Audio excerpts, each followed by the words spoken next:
hello. Ngayon po, magre-record ako ng video wherein ibabag-grade ko yung sarili ko. So, you will gonna know what's inside my bag and ano po yung palagi kong daladala kapag lumalabas ako. Wala lang. Kasi na-inspire lang ako dun sa mga pinapanood ko na nagbabag-grade, ganun. Na-amaze akong tumingin ng mga videos na binabag-grade yung mga favorite celebrities ko. Kaya gumawa din ako ng sarili kong version. Pero hindi ako celebrity. Wala lang. Gusto ko lang gawin. So, eto po yun. Watch and you will see what's inside my bag. Eto po talaga yung palagi kong gamit-gamit kapag lumalabas ako kasi marami akong dala. Parang dala ko yung buong bahay ko kapag lumalabas ako. But ayoko naman yung sobrang laki. Tama lang siya. Ayoko rin yung sobrang maliliit na bag, like yung mga pouches lang. So, hindi po ubra sa akin yun kasi marami akong dala. So, ngayon, titignan natin kung ano nga ba talaga yung dala ko and ano nga ba talaga yung palagi kong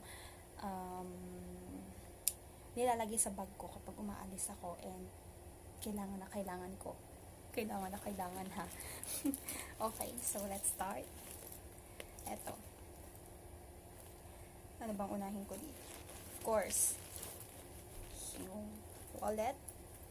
Yan. Ito po. Hindi ako palit-palit ng wallet. Actually, ito lang talaga yung gamit ko kasi ito yung favorite kong wallet sa mga nagdaan kong wallet. Kasi, sabi daw kasi nila, dapat yung wallet hindi naubusan ng pera. Dapat palaging kung halimbawa na may wallet ka, then naubusan na daw ng pera yun, kumbaga as in wala. Huwag mo na daw gamitin. So, ito yun. Ito yung wallet ko na to. So far,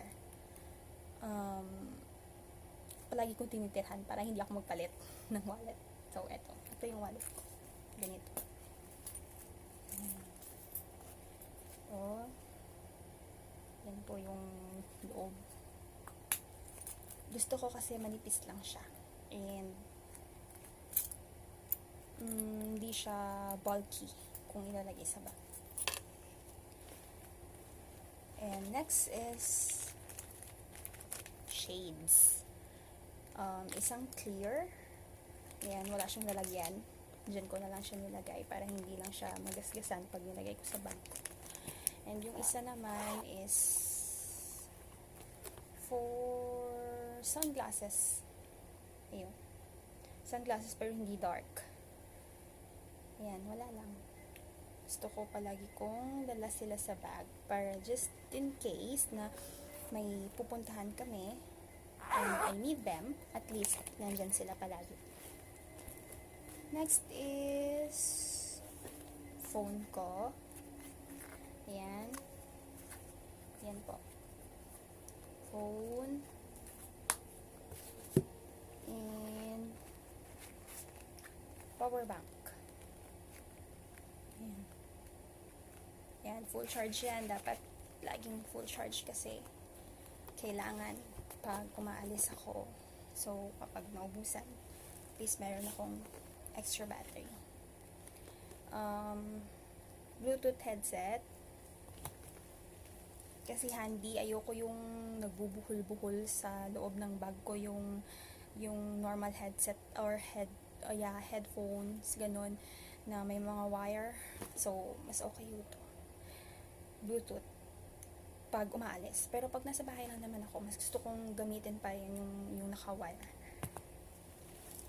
Kasi nalalobat din yan eh. So, yun.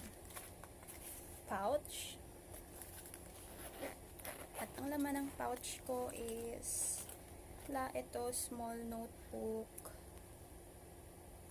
Mga Bible verse naman ito.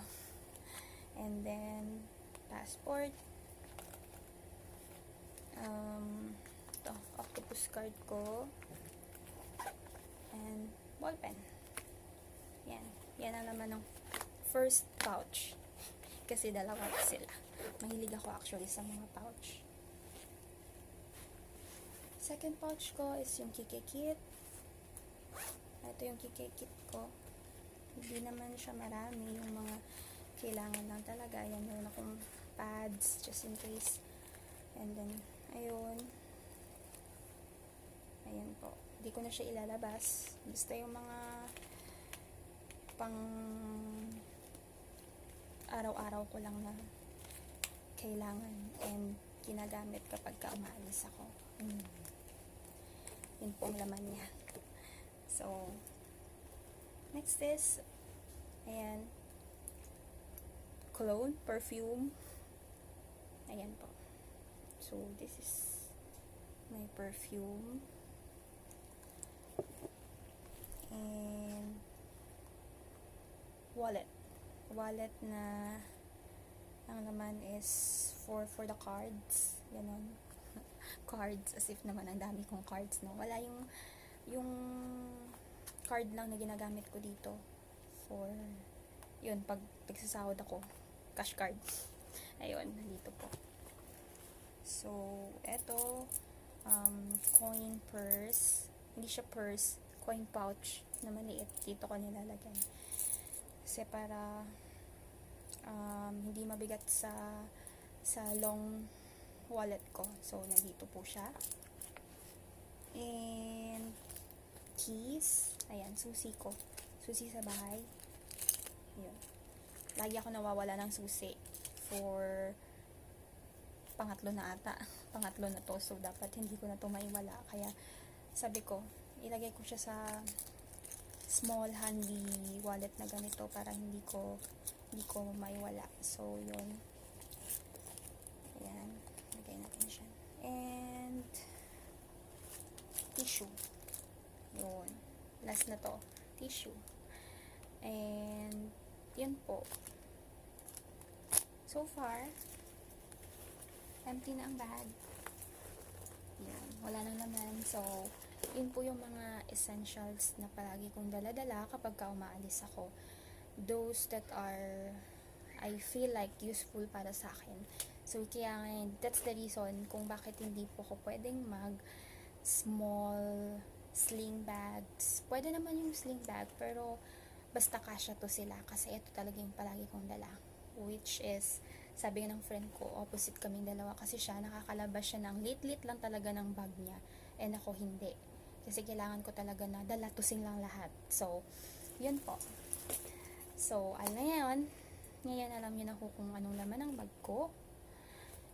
And nabag-read ko na rin ang sarili ko na napagkatuwaan ko lang. So, I hope na na-enjoy niyo po yung panunood.